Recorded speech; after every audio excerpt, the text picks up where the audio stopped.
안녕하세요, 여러분.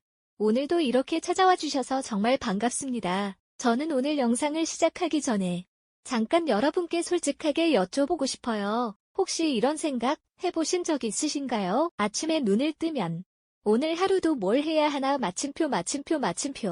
자식들은 다 바쁘고 전화 한 통 하기도 미안하고 마침표. 몸은 예전 같지 않고 예전에 잘 되던 일들이 이제 잘 안 되고 마침표. 네, 많은 분들이 고개를 끄덕이실 것 같아요. 이건 누구 한 분만의 이야기가 아니에요. 지금 이 영상을 보고 계신 분들 중에 정말 많은 분들이 비슷한 마음으로 하루하루를 보내고 계실 거예요. 그런데 말이에요. 마침표. 저는 오늘 이 영상을 통해서 딱 한 가지만 말씀드리고 싶어요. 지금 이 순간이 사실 인생에서 가장 자유로운 시간일 수 있다는 거예요. 에이, 무슨 말이야? 할 수도 있어요. 몸도 아프고 외롭고 돈도 걱정되는데 자유가 무슨 자유냐고요. 그런데요, 여러분. 지금까지 살아오면서 자식 뒷바라지, 남편 내조, 직장 생활. 얼마나 많은 시간을 남을 위해 사셨어요. 이제 처음으로, 진짜 처음으로 나를 위한 시간이 생긴 거잖아. 그래서 오늘 제가 준비한 건 이 자유로운 시간을 어떻게 하면 설레고 활기차고 행복하게 채울 수 있는지 그 방법을 8가지 이야기로 풀어드리려고 해요. 특히 오늘 7번째, 8번째 이야기에서는 정말 중요한 이야기를 드릴 거예요. 많은 분들이 잘 모르고 지나치는 건데 알고 나면 이걸 진작 알았더라면 하실 거예요. 그러니까 끝까지 꼭 봐주세요. 자, 그럼 이제 시작해볼까요? 오늘도 제 이야기가 여러분 마음에 따뜻하게 닿았으면 좋겠어요. 1단계 아침을 나만의 의식으로 만들어요. 첫 번째 이야기예요. 아침이에요. 아침. 예전에 직장 다니실 때 또는 아이들 학교 보낼 때 아침이 어떠셨어요? 아마 눈 뜨자마자 정신없이 움직이셨겠죠? 밥은 했어? 도시락은? 넥타이 어디 있어? 이러면서요. 그런데 지금은요? 이제 아침은 오롯이 여러분 것이에요. 제가 권해드리는 건 바로 나만의 아침 의식을 만드는 거예요. 거창한 게 아니에요.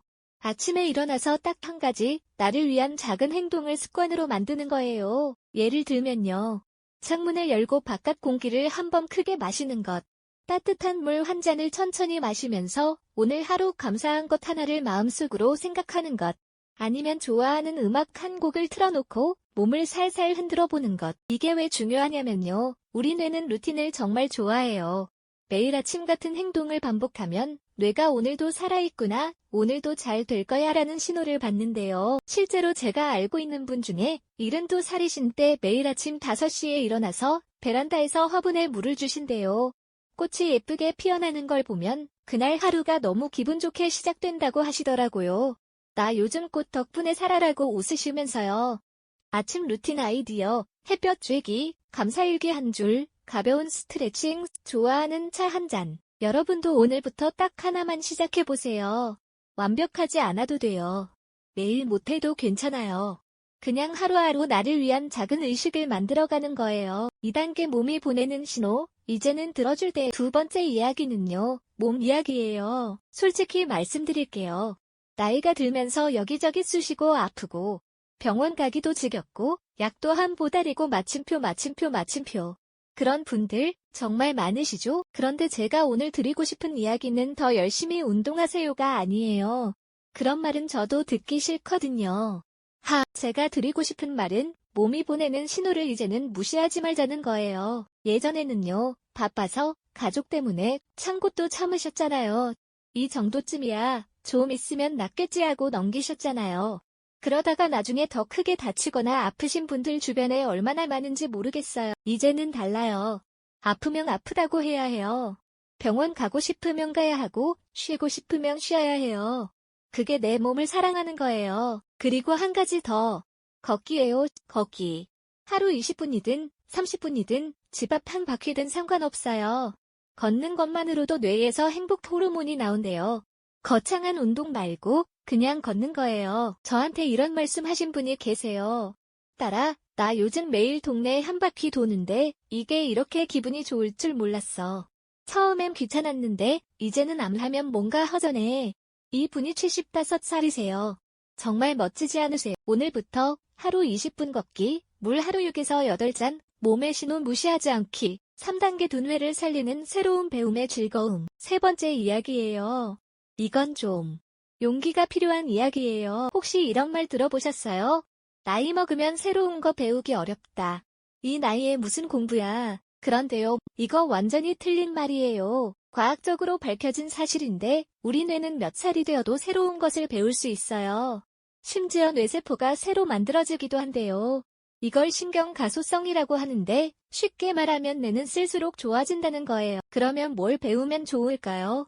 거창한 걸 생각하실 필요 없어요. 스마트폰 사진 찍는 법, 유튜브 보는 법, 수채화 그리기, 서예, 캘리그라피, 노래 배우기, 시쓰기, 요리 레시피 새로 도전하기 마침표 마침표 마침표. 뭐든 상관없어요. 나한테 재미있고 설레는 것이면 돼요. 제가 아는 분은 70이 넘어서 스마트폰으로 유튜브를 시작하셨어요. 처음엔 글자도 잘 안 보이고 버튼도 어디 눌러야 할지 모르겠고 마침표 마침표 마침표. 딸한테 10번도 더 전화하셨대요. 그런데 지금은요? 구독자가 500명이 넘으셨어요. 하하. 본인 말씀이 이게 이렇게 재미있을 줄 몰랐다고요. 새로운 배움 시작하기, 동네 문화센터, 유튜브 강의, 시니어 스마트폰 교실 활용, 4단계 관계를 가볍게, 그러나 따뜻하게. 네 번째는 관계 이야기예요. 나이가 들면서 관계가 확 줄어드는 걸 느끼시나요? 예전엔 직장 동료도 있었고, 학부모 모임도 있었고, 동창 모임도 자주 했는데 마침표 마침표 마침표.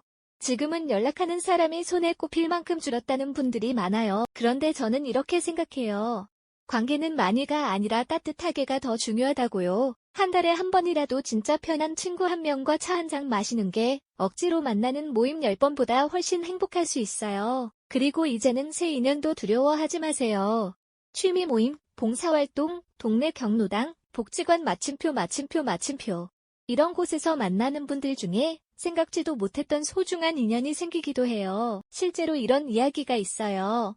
73세 처음으로 복지관 노래 교실에 나가신 분이 계세요. 처음엔 내가 이 나이에 뭘 하셨는데 거기서 만난 친구분이 지금 베스트 프렌드가 되셨대요. 같이 여행도 다니시고 맛있는 것도 드시고 너무 행복하다고 하시더라고요. 관계 팁, 먼저 연락하기, 억지 모임보다 진짜 만남 한 번, 새로운 모임 한 번만 도전해보기. 5단계 돈 걱정, 현명하게 다루는 법. 5번째 이야기는요. 이거 조금 민감할 수도 있는데 꼭 드려야 할 이야기예요. 바로 돈 이야기예요. 노후에 돈 걱정 안 하는 분이 얼마나 될까요? 연금이 있어도, 적금이 있어도, 내 집이 있어도. 왠지 불안하고 걱정되는 게 노후 자금이잖아요. 그런데 제가 오늘 드리고 싶은 이야기는 더 많이 모아라가 아니에요. 지금 가진 것을 현명하게 관리하는 눈을 갖자는 거예요. 첫 번째로 중요한 건 내가 한 달에 얼마를 쓰는지 정확히 아는 거예요. 대부분의 분들이 막연하게 알고 계시거든요. 가계부를 쓰거나 아니면 통장 명세서를 한 번이라도 꼼꼼히 들여다보는 것만으로도 달라져요. 두 번째는요. 보이스피싱이나 사기에 절대 넘어가지 않는 법을 꼭 알아두셔야 해요. 요즘 시니어를 노리는 사기가 정말 많아요. 정말 교묘해요. 공짜가 없다, 급하게 결정하라는 말은 무조건 의심한다. 자식한테 먼저 물어본다. 이 세 가지만 기억하셔도 달라져요. 제가 아는 분은 전화 한 통에 300만 원을 날릴 뻔 하셨어요. 다행히 딸한테 먼저 전화했다가 엄마, 그거 사기야. 해서 막았는데 마침표 마침표 마침표. 그때 얼마나 심장이 떨리셨는지 모른다고 하셨어요. 여러분, 이상하다 싶으면 반드시 자식이나 주변 믿을 사람한테 먼저 물어보세요.